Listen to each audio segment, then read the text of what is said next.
Imagine this. There's a version of you who can walk into any social setting, like a cafe or a nightclub, see yourself being able talking to everyone in the room, like women, men, strangers, and you're really having the time of your life. You haven't had a drop of alcohol, you didn't take any drugs, and you're just enjoying yourself. If you would have told me this 6 months ago or even 1 year ago while I was still stuck in a dysfunctional marriage, I would have told you, no way on earth this is possible. But I just did it last weekend and I had the most amazing time of my life. If you don't know my story, I have been separated from my wife for the last 6 months. We at one point going to divorce, and I'm going through a major life transition right now. So if you're also going through a transition or you're feeling stuck in your life, this video really is for you. This isn't really a nightclub story. Well, it did happen at a nightclub, and there are some funny things that happen there, and I get to some of those. But before we do that, let me tell you that there are two human needs that we all share with each other, and it all comes back to Tony Robbins, who talks about the 6 human needs. And the big first need is the need for certainty. And the second one, which is really in contrast and contradicts the first one, is the need for uncertainty/variety, because we all need both. But if you're like me and you're really disciplined and you might be in a marriage right now and you have kids and it's all about work and family and nothing else, then let me tell you, that's a risky setup, because I was that 1 year ago and everything was about certainty. I needed to be certain about how much money we were earning, how much I was investing, and I always tried to increase that. And I needed to know what was going to happen with my clients. I needed certainty about everything. I was even calculating the amount of money that I needed to save in order to arrive at some destination. But the thing is, what I forgot during this time is to live. And one part of that is because I did have 2 kids, and having 2 kids is a big responsibility. And if you're doing that right now, I have a lot of respect for you. But if you're doing that at the expense of your life and your need for variety and uncertainty, then it can become a problem. Because in my case, after 5 or 6 years of all certainty and not allowing for any surprises, I got to a point where I felt completely stuck, because I missed everything that I did before my marriage or before my relationship, like traveling, seeing the world, experiencing freedom. So if you have 2 people at the same time who are very into certainty, like I was with my wife, then it works as long as both people have the same core need. But certainty is a risky thing, because your life is all about certainty. You'll miss about surprises and you might be feeling stuck at some point or suffocating in your relationship. So how did it all unfold? Like Friday, I had to go to the store, like a special store where you can buy these leather boots and all these things. That already put me out of my comfort zone, because going to a place like that, where it's all about leather and it's all, very sexy and things like that. I saw some Asian guy, he was super friendly, and I said, look, I'm going to the KitKat club tonight, and the theme of the party is this one. And he said, yes, I know about that. Let me show you something. And first tell me if there's something that you like. And I showed him something like some gladiator outfit. And he said, that's awesome. And then he came up with an idea to add some color, some body paint. And I ended up doing something really amazing. I had fun just, preparing for the night. I came out of the store. I paid like a few €100. It was quite expensive actually, because I got the whole thing, like the boots and everything. So the first night out, it was quite interesting because I was still processing, taking all these new things, the music, half-naked people is really crazy. My brain needed to sort it all through. And so I did approach some people. I talked to strangers. I had a very good evening. And I didn't expect this would happen, but the very next day I reflected on it and met with the friends that I went there with.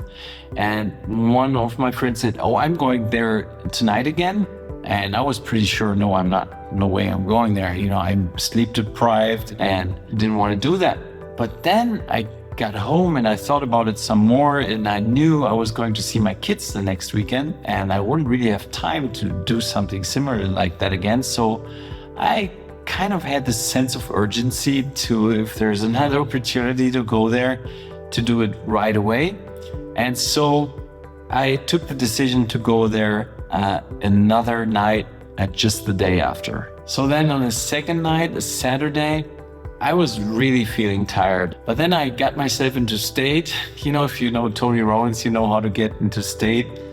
And I did something really cool. So I had a cup of coffee. I packed my bag to go to the gym. And then I got to the gym. I did some HIIT workout, this crazy thing. I was sleep deprived, not even sure if that's a good idea, but I did it anyway.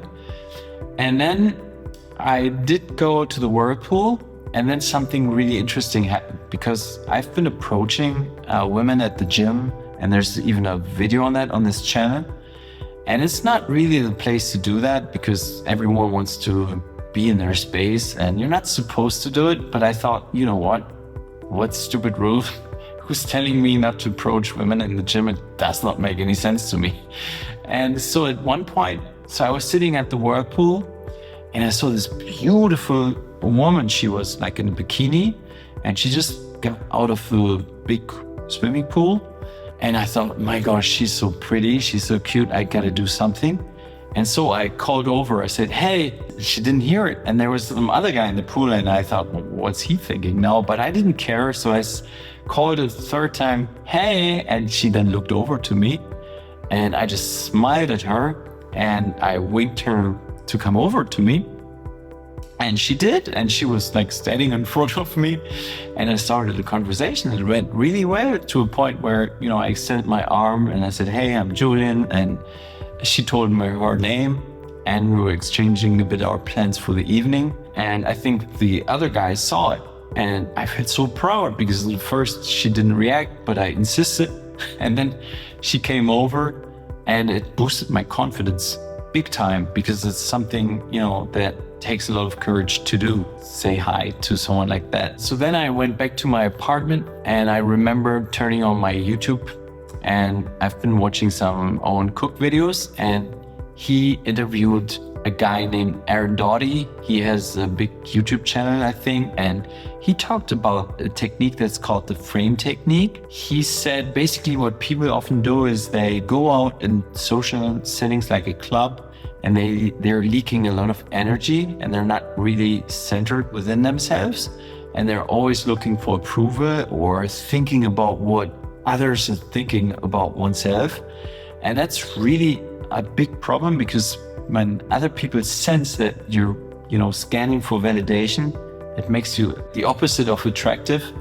And so he suggests doing this candle exercise, where you take like either a real candle or imagined one. You sit there and you, with every in-breath, think about the distance between you and the candle, right? What separates you from the candle. And with every out-breath, you think about the space around the candle. He suggests to do that in order to stay centered and, not be leaking energy and becoming more attractive in places like a club, for example. So I did that.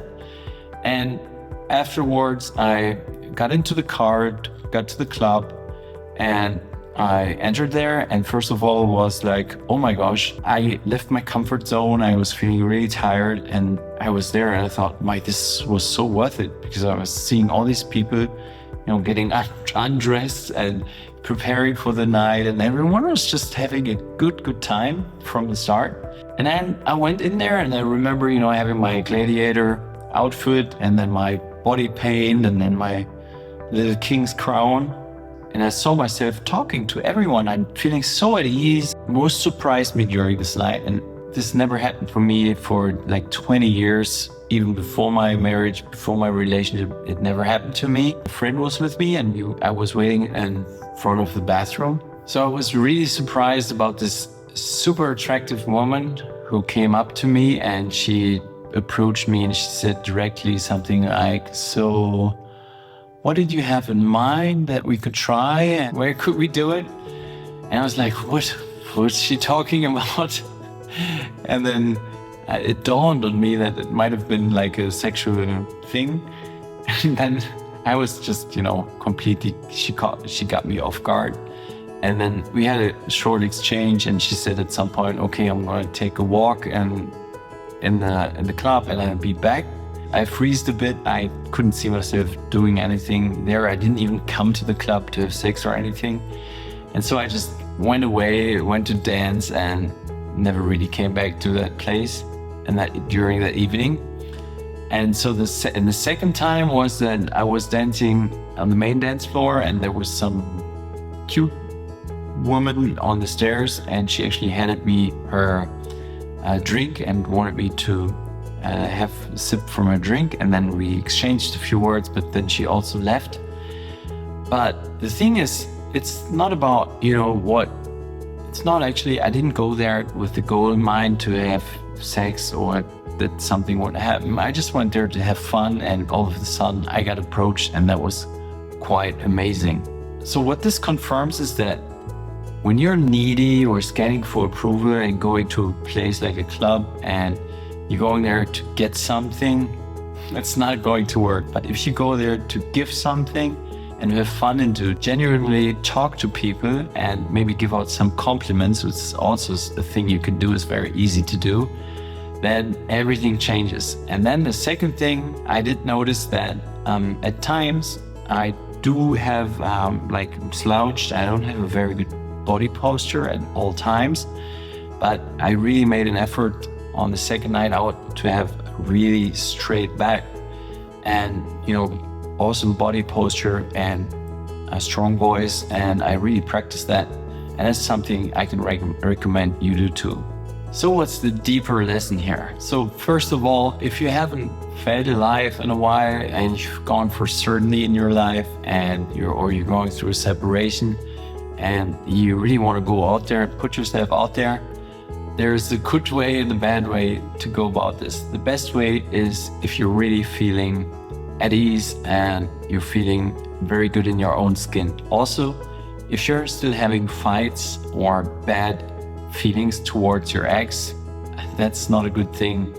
Or if you're still hung up on how you still think you want that relationship back, it's not going to work because you're not going to be open and having fun. You're probably not even wanting to go to a club or a place like that if you're still, hung up or not finished with your relationship in your own mind. You're still, hoping to get together with your ex, or you're having bad feelings towards her, which is also a bad thing.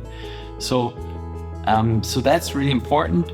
And if you have worked on that, then probably you'll be able to go out like that.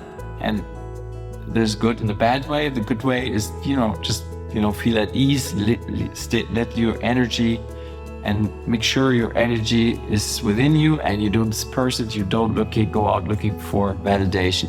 So one more thing, I've always been obsessed about sleep. I'm an early morning type person, and maybe you can relate. You're disciplined, you have a family, you wake up early, you're used to doing that. And for all my life, I've hated going out during the night, and I wasn't even sure I was going to go to the KitKat club, but at some point I just decided, okay, I need to do it at least once. And I wouldn't have known that I liked it so much.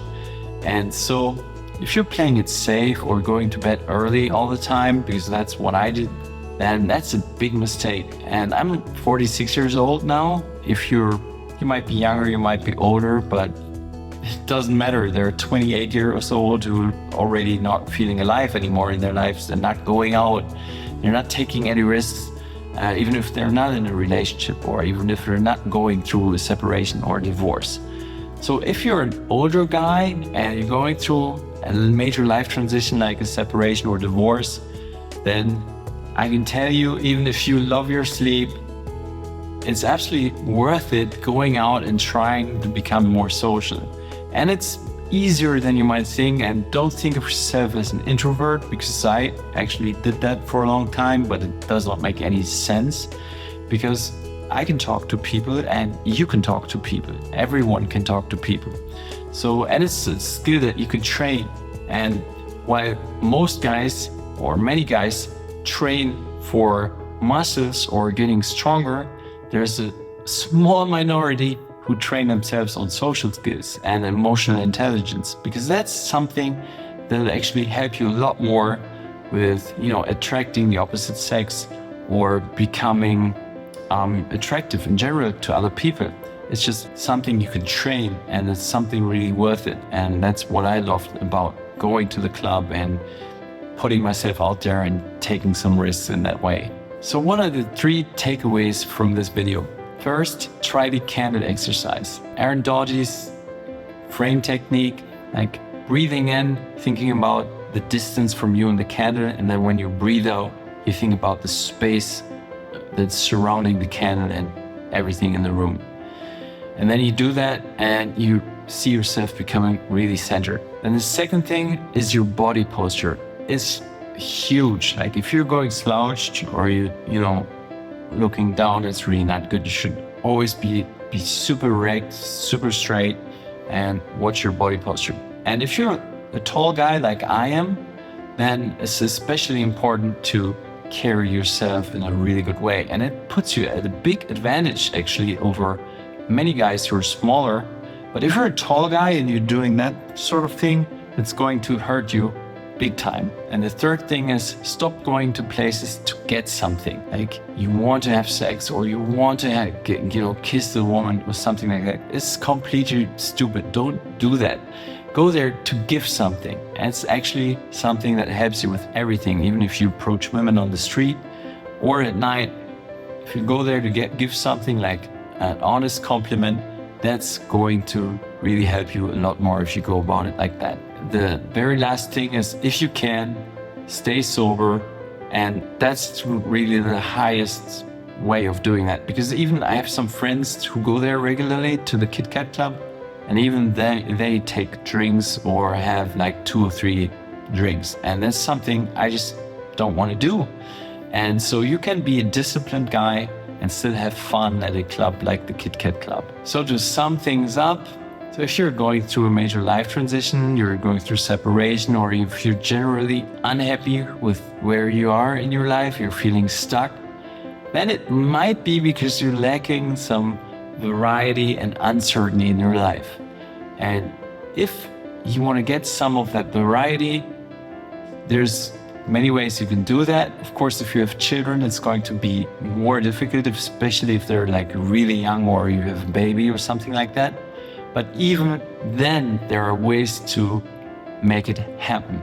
And I didn't do it. I should have pushed for it, taking time out by myself, doing things without all the time being with the family. Because if you don't do it, then at some point you're going to feel stuck.